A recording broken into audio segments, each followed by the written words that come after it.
Okay. Let's check out the next pattern. Alex's pattern. We can look at size 1. I like to just list out. We've got 5 blocks. Then we've got 11, then 17. Size 4, if you drew it out, should have 23. Size 5 should have 29. This one was tricky. How many blocks are in size 10, Maddie? 59? Yeah. We got 59.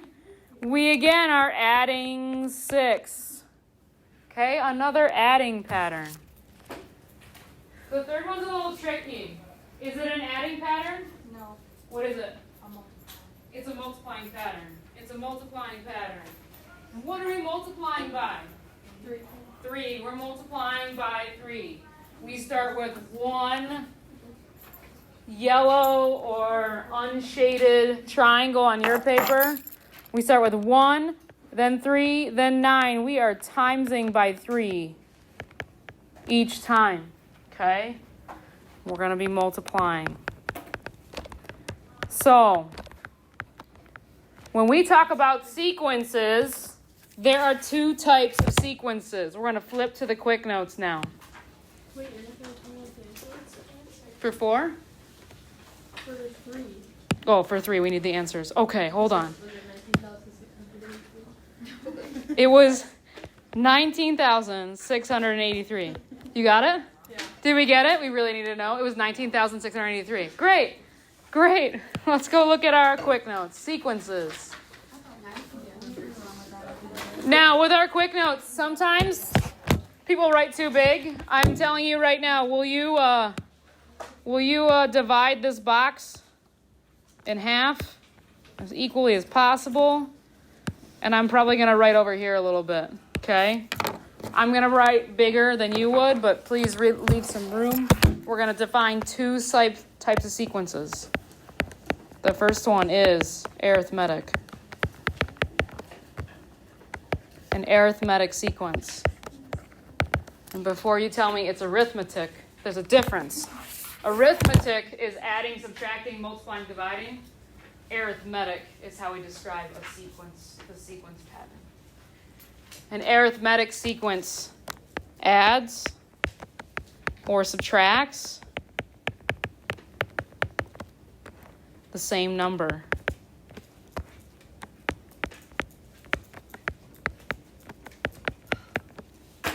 Okay, and we use D to represent the common difference.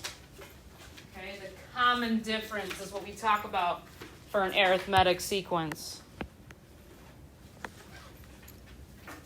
We're going to define common difference right now. A common difference is represented with the letter D.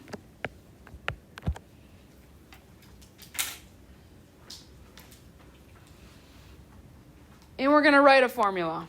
Okay, this formula is going to look a little different than what you're used to. We're not doing an equation. We are doing a formula, and it's called a recursive formula. Again, this is all new. I don't think you guys have ever done sequences in Algebra 1. Okay, but you've studied their pattern. Adding patterns, linear. Multiplying patterns, exponential. You guys might not have gotten exponential. The recursive formula has 2 parts. A sub 1 is the first term. There's a subscript to this.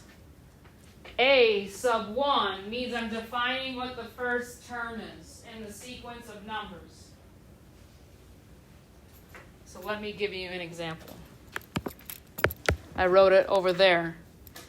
This is a sequence. 5, 11, 17. That's a sequence of numbers.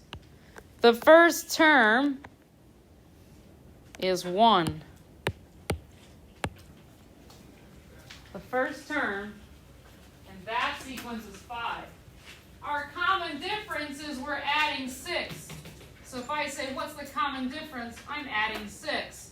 My first term is 5. And now I'm going to write a formula using subscript a sub n. A sub n equals the previous term plus the common difference. This is in general. I'll write the formula for this one in just a second. I know this is all new. Please don't panic. Please don't panic. It's different than f of x notation, function notation, or y equals. So if I want to write a recursive formula for 5, 11, 17, we're adding 6. The first term I would define as 5.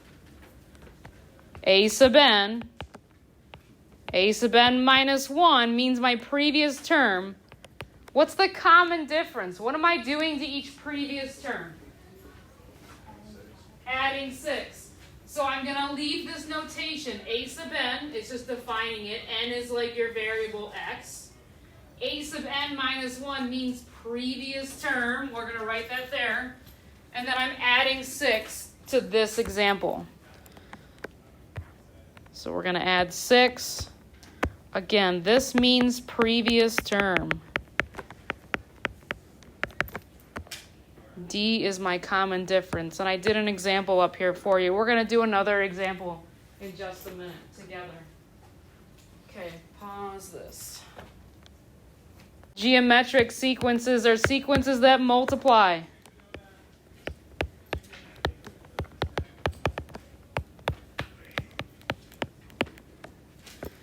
Okay, they multiply or divide.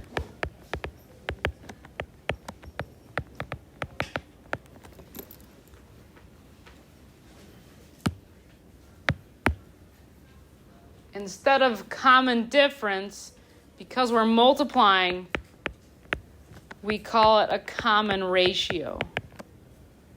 Okay? Common ratio. And the variable we use for this is lowercase r. We'll write a recursive formula now for this type of geometric sequence. Yes? What is that? Questions? Most of the time I'll have you guys do your check for understanding with your team, but we're going to do it together today, okay? Anyone need more time to write? No worries.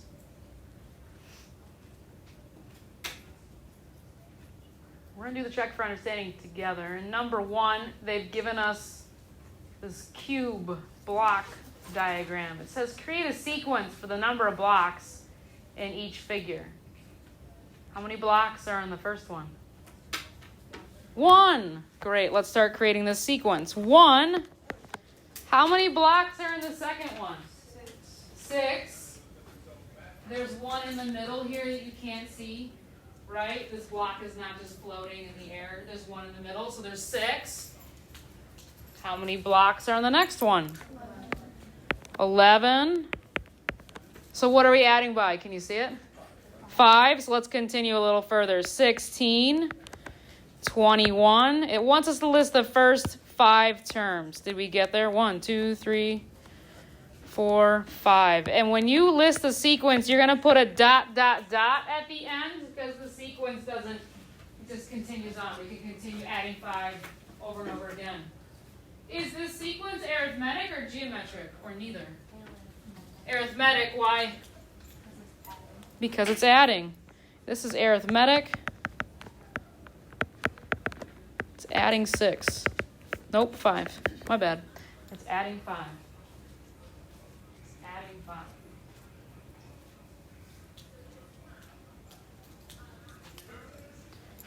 We need to identify the common difference. What's the common difference? 5.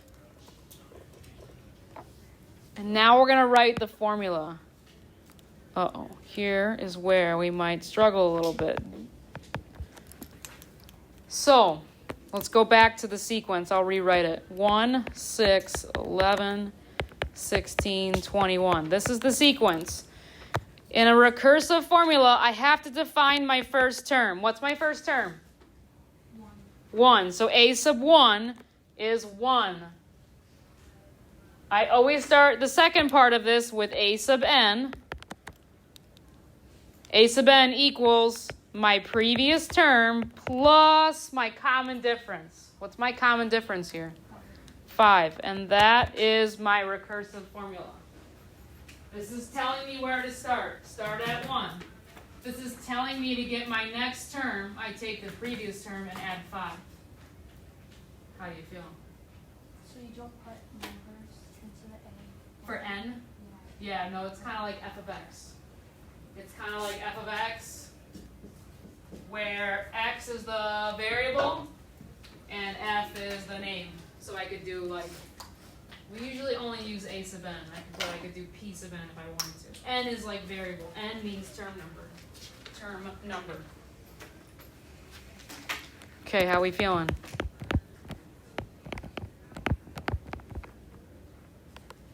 Let's try another one together. Number 2.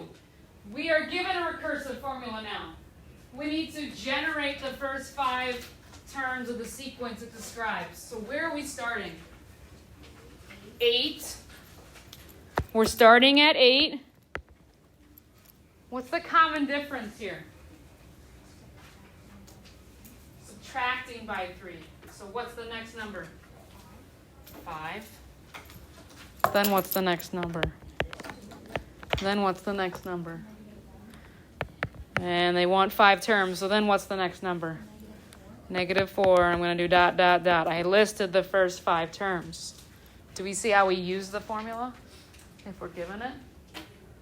Okay. I want you to try number 3 with your team. Identify these sequences. Are they arithmetic, geometric, or neither? Turn and talk. We're going to go to our homework now. Let me write this down. This was geometric. We were timesing by -2. This was neither. Homework.